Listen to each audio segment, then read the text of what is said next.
আসসালামু আলাইকুম, সবাই কেমন আছেন? আশা করি সবাই অনেক ভালো আছেন।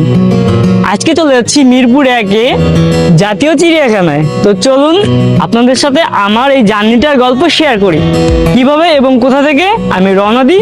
A to Z থাকবে এই ভিডিওতে। তো বন্ধুরা, এখন আমরা রাস্তায় আছি, চারপাশে ঢাকার ব্যস্ত শহর, সিনেম্যাটিক রোডের ভিউ সত্যি অসাধারণ লাগছে। যারা বাইক নিয়ে আসবেন তাদের জন্য বলছি, চিড়িয়াখানার পাশে বাইক রাখার জন্য আলাদা পার্কিং এর ব্যবস্থা আছে, তাই বাইক নিয়ে আসলে কোনো সমস্যা হবে না। যারা মিরপুর জাতীয় চিড়িয়াখানা আসতে চান তাদের জন্যই বলছি, কুড়িল ফ্লাইওভার এয়ারপোর্টের দিক থেকে আসতে প্রথমে মহাখালী, আগারগাঁও, মিরপুর এক হয়ে সহজে চিড়িয়াখানায় আসতে পারবেন। যারা কুড়িল এবং এয়ারপোর্টের দিক থেকে বাসে আসতে চান, সাধারণত বাস ভাড়া 30 থেকে 50 টাকা লাগতে পারে। এসি বাস হলে একটু বেশি লাগতে পারে। বর্তমানে ঢাকা মিনিমাম বাস ভাড়া 10 টাকা থেকে শুরু হয়।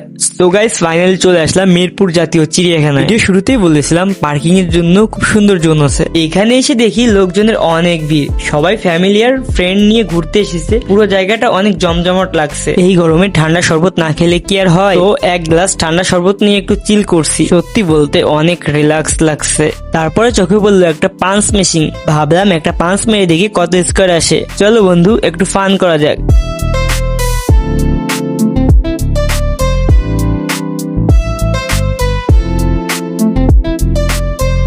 ফাইনালি গাইস, আমরা চলে এলাম টিকিট কাউন্টারে। আমি আর আমার ক্যামেরাম্যানের জন্য দুটো টিকিট ক্রয় করলাম। ফাইনালি টিকিট কাটা শেষ, এখন ভিতরে ঢুকবো, শুরু হবে আসল জোন অ্যাডভেঞ্চার। ভিতরে প্রবেশ করার আগে আপনাদের একটা সিনেম্যাটিক ড্রোন শট দেখাই।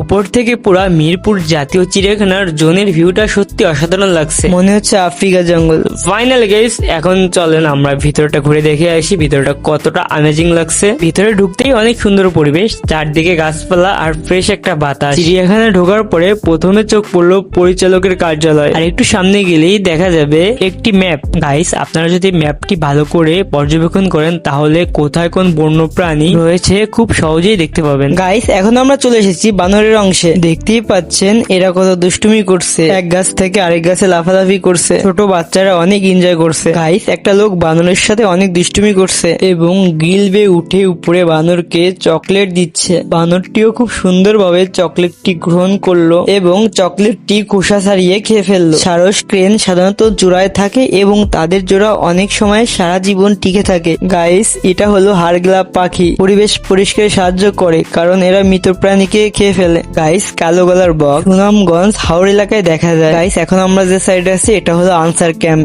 চিতা হরিণ বাংলাদেশ ও ভারতের সুন্দরবন অঞ্চলে পাওয়া যায়। এখন দেখুন সুন্দর হরিণগুলা সবুজ ঘাসের মধ্যে শান্তভাবে ঘুরে বেড়াচ্ছে। হরিণগুলা দেখতে সত্যি অনেক ভালো লাগছে। চারদিকে প্রচুর মানুষ। ওয়াও গাইস, সামনে দেখতে পাচ্ছেন রয়্যাল বেঙ্গল টাইগার। বাঘটা সত্যি অনেক পাওয়ারফুল লাগছে। গাইস, এখন আমরা চলে এসেছি জঙ্গলের রাজার কাছে। সিংহটা অনেক শান্তভাবে বসে আছে। কাঠবিড়ালি হলো ছোট ও চটপটে এক ধরনের স্তন্যপায়ী প্রাণী। এরা সাধারণত গাছে, বাগান ও বনাঞ্চলে বেশি দেখা যায়। গাইস, আমরা এখন চলে আসছি সাপ দেখতে। সাপ হলো একটি সরীসৃপ প্রাণী যাদের পা নেই এবং তারা শরীর বেঁকিয়ে চলাফেরা করে। পৃথিবীতে অনেক ধরনের সাপ আছে, কিছু বিষধর, কিছু নিরীহ।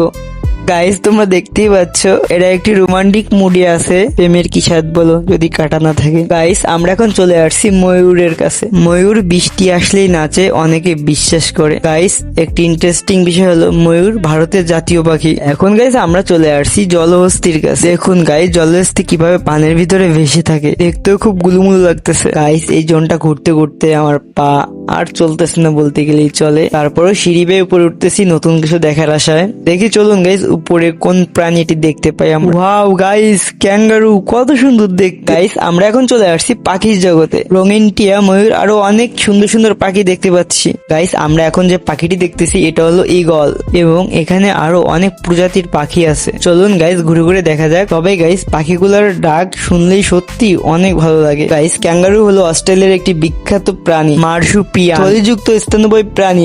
গাইস, আমরা এখন আছি বন্য মহিষের কাছে। গাইস, আমরা এখন আছি গাধার কাছে, যা প্রতিটি বিবাহিত ছেলের সংসারে থাকে। এটি একটি লামা, বা যাকে লম্বা গলা এবং পুরু কালো পশমে আবরণে দেখলে চেনা যায়। গাইস, এখন দেখতে পাচ্ছি সামনে লম্বা একটা জিরাফ। এত উঁচু জিরাফ আমি আগে এত কাছ থেকে দেখিনি। গাইস, এটা হচ্ছে বাচ্চাদের জন্য ট্রেন। এখানে উঠতে হলে টিকিট কেটে তারপরে উঠতে হয়। গাইস, এখন আমরা দেখতে পাচ্ছি জেব্রা। গাইস, জেব্রাটা কাছ থেকে অনেক সুন্দর দেখাচ্ছে। ওয়াও গাইস, ঘোড়া এত কাছ থেকে দেখবো ভাবতে পারিনি গাইস। ছোটবেলায় 2-1 বার ঘোড়াতে উঠছি, কিন্তু বড় হয়ে আর ওড়া হয়নি। এত বড় প্রাণী কাছ থেকে দেখলে সত্যি অবাক লাগে। এখন আমরা উটের কাছে চলে এসেছি, এত বড় উট কাছ থেকে দেখবো, সত্যি অন্যরকম লাগছে গাইস। আজকে এই ভ্রমণ এখানে শেষ, সবাই ভালো থাকবেন, আল্লাহ হাফেজ।